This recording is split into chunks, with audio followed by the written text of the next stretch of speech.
turnovers this weekend? How many turnovers? Shoot. I'll take as many as they'll give me. No, these guys, I'll tell you one thing. If you're gonna schedule somebody from the lower division, you don't want to schedule these guys. They're well coached. They don't turn the ball over very much. They're very disciplined in what they do, and they win a lot of football games. And it's going to be a challenge for us defensively. They got I think 9 guys back, maybe 10 on offense. They put up crazy numbers last year. It'll be exciting to watch our guys go out there and compete for the first time, against somebody else. And, we'll do some good things. We'll do some knucklehead things, and we'll grow from it. But looking forward to it, and we'll see what happens. We're looking at a very fast up-tempo offense. We actually talked to Coach Keeler earlier this week, and he said we could be looking at 200, 250 snaps throughout the entire game. You're going to have your defense in really good shape when you couple it up with the very hot temperatures that we're going to see on Saturday. You think that they're well conditioned? You think they're ready? 2:30 in the afternoon here. Y'all know what it's going to be like on that turf. The good news is we're planning on playing a lot of guys. I think a little bit different than a year ago, where I guess we didn't play as many guys. I think we'll rotate more guys in there, so you'll, regardless of who's starting, because I'm sure the depth chart's going to come up in a minute. Regardless of who's starting, everybody's going to play. I think you have to early in the season, especially against these spread offenses who go so fast. But it's going to be a challenge, and I don't know if I can make it to 250 snaps, but I'll be good through about 200. What's the level of Demetrius Alston to take that top spot at tackle? It's a good question. What depth chart are you looking at? I've seen like 6 of them in the last 3 days, so I'm not sure. One guy they're all going to play. I promise you, they're all going to play, and regardless of who steps out there first. I realize that y'all got a job to do, and you're just trying to report it correctly. And at the same time, it could change by game time.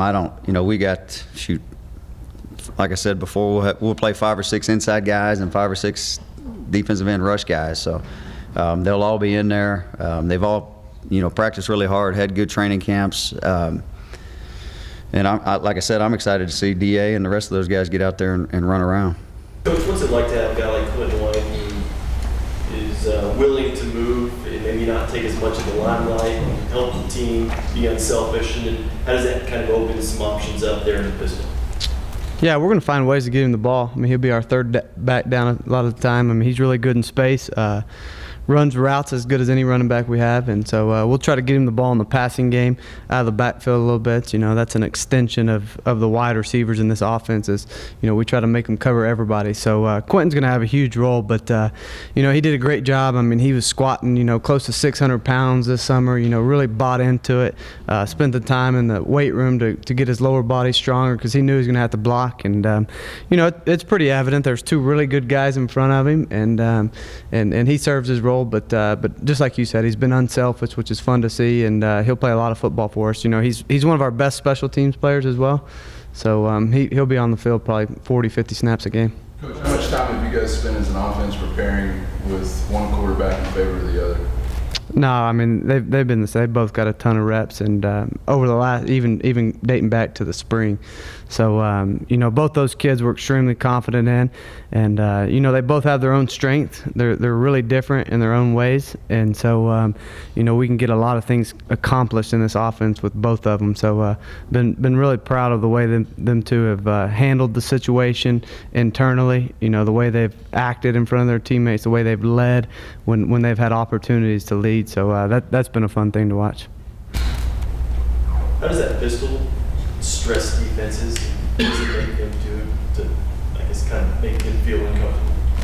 Yeah, one thing it does, it takes you some of the old running game, scheme-wise, we can put it in.